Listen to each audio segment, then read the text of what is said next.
What is going on, YouTube? Welcome back to Rosecraft Week here on A Therapeutic Edge. It is lovely to have you here. This is the Alenta, and this is a really cool knife. I don't know, I just dig it. Again, they've really leaned into the liner locks. This has got the same sort of red liners that the little Chonk does. It's got red thumb studs, red pivot collar. It's got a nice deep carry clip, as you can see. And yes, I cut my finger the other day, so we're still wearing a Band-Aid. It's got two barrel spacers in the back that sort of hold it together, and then a hidden, is that rotating? No, just a hidden lanyard spot. You see that right there, the lanyard tube back there? That's really cool. Now, one of the things they did on this knife that I really enjoy is the cutaway right here to get to the liner lock is excellent. Now, this is AR RPM 9, G10, and steel.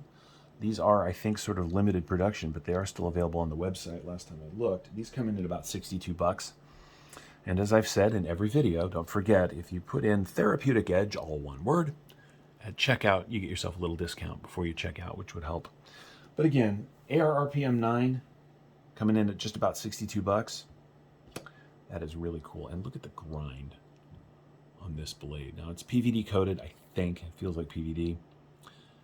It's got a really, really nice edge to it all the way down here. The flipper tab is not monstrous or obtrusive. It's got a lovely sort of shape to it. The handle alone, right? So it's 3 fingers to here, and then the pinky sort of rests on this flat spot back here, and it's really comfortable. That actually is a persistent truth to all of the Rosecraft blades that I've had the opportunity to handle, play with, and use over the last few weeks while we've had them. Whoever's doing their designs, and this one, by the way, is Chase Snyder. Yeah. Yeah, this is Chase again. In fact, I think the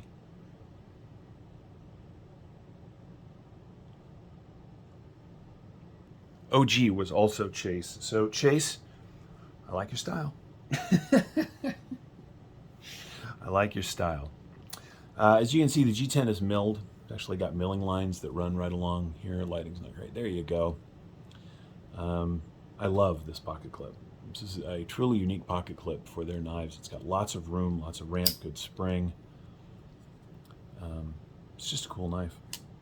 It really is, and it's very pokey.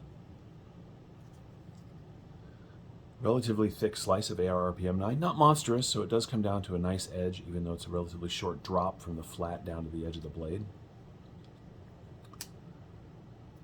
It's very snappy, and the thumb studs work really well. I gotta tell you, again, this is a persistent truth for the Rosecraft knives that we have had and that we have. Whoever's doing the work, be it Chase or, you know, Hawkins Rose or Swags, they understand what it means to make a knife work. Now this one, the thumb studs are into the cutting path towards the bottom end of the blade. Not uncommon if they don't put a large choil on thumb stud knives. But everything else about this knife, and all of the knives that I have had on the table this week, even the weird kind of cool design ones, clearly come from a place of this is how knives work and this is how a good knife should work. And that's awesome. It really is. You know, I've got some other sort of budget stuff that looks cool, but they don't flip very well. Or it looks cool and anyway, you get it, right? The folks at Rosecraft seem to have their eyes and their hearts in the right place when it comes to design, and that makes me very happy. Also, I think this is a very cool looking knife. So let's get the specs out of the way. You get 3 1/4 inches of cutting on 3 1/4 inches of AR RPM 9.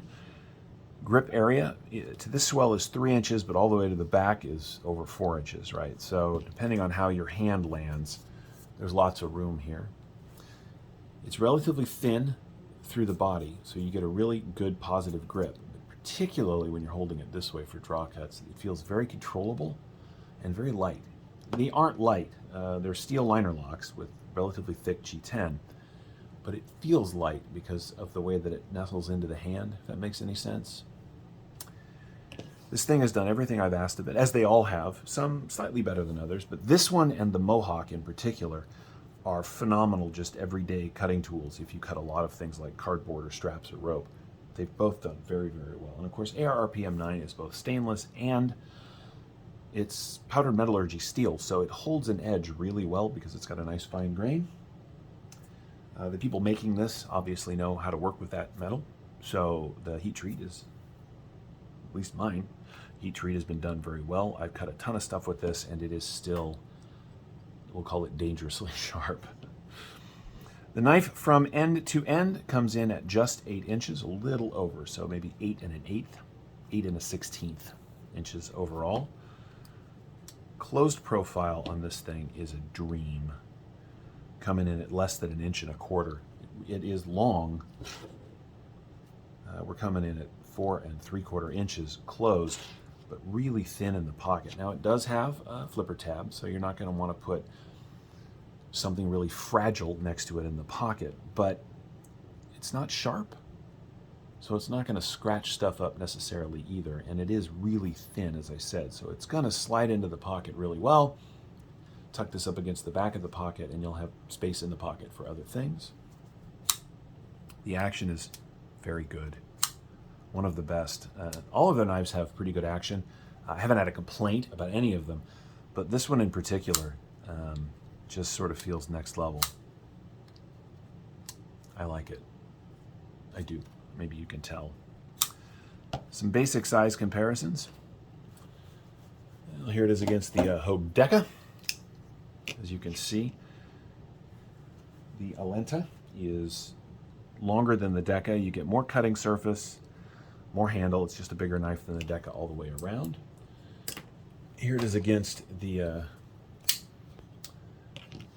80-20.5, and as you can see, again, the Alenta is longer, but considerably thinner, right? Narrower, I guess is the way to say that. Here it is against the PM2. And you get more cutting surface than you do on a PM2. You get a little less handle, but not much. These knives are actually fairly similar in pocket, except the Alenta is much, much shallower, right? So it takes up way less pocket than a PM2, which of course means it's going to take up way less pocket than a Para 3, right? It's just a right size knife. Cool design. I would love to see them do this exact design in fancy materials. Yes, I would. So Chase Snyder, if you're listening, a little titanium or carbon fiber, huh? Little, just, no? Okay. Anyway, I can always hope. I said it starts with a reasonably thin slice of that ARRPM9. Let's take a look how thin. 3.15 millimeters, very similar to the OG. I'm guessing that's the ARRPM9 blade stock that they got, and that means that because it starts reasonably thin, it ends reasonably thin. Also, I want you to look at the grind on that blade. It's just pretty. There is no smile at the back. The grind line from the plunge all the way up to the tip is even. It is. I really like this thing. Handle thickness before we're done here. 12.97 millimeters, which is going to come in at just a ½ inch, right? And I mean, at its thinnest spot back here, we're a little over a ½ inch. So it's kind of a square through here, which just means you can pinch the crap out of this thing and hold on to it really well. I really like this knife. I really like their stuff. And that makes me happy because I like the people. And there's always a risk, right? Oh, we're doing a new thing. And you get really excited and they hand you their new thing and you're like, oh, that's great. That didn't happen here at all. Please understand, I'm not getting anything from this. Like that discount code that I gave you, Therapeutic Edge, there's no kickback for that. That just helps you guys get cool knives for a little less money. The reason I'm doing this is because I really do like the people involved and I really do like the knives.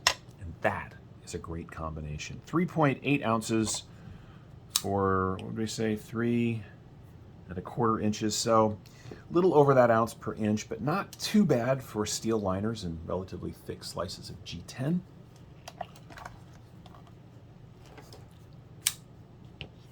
This is a great pocket knife.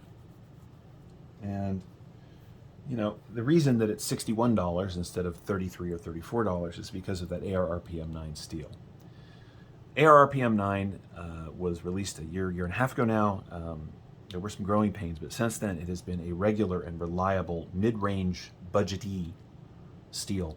The fact that they're using it here and on a few of their other knives shows their commitment to producing stuff that is just going to be good all the way around, right? The Ajuta is also AR-RPM9. This is AR-RPM9. There's at least one other one. Oh, the Bara, which I haven't done yet, but I will, is also AR-RPM9. The Bara is a Swags design, by the way. I have one here, but we'll look at that later. Anyway, this is the Alenta. It is a Chase Snyder design from Rosecraft Blades. It's a fantastic knife, and coming in at $62, you just can't go wrong, not for AR-RPM9 bearings and the overall build quality here. Anyway, thank you for watching. I hope you've enjoyed this look at this knife and all of the other Rosecraft Blades this week. There are a few more coming, but in the meantime, take care of yourselves. We'll see you next time.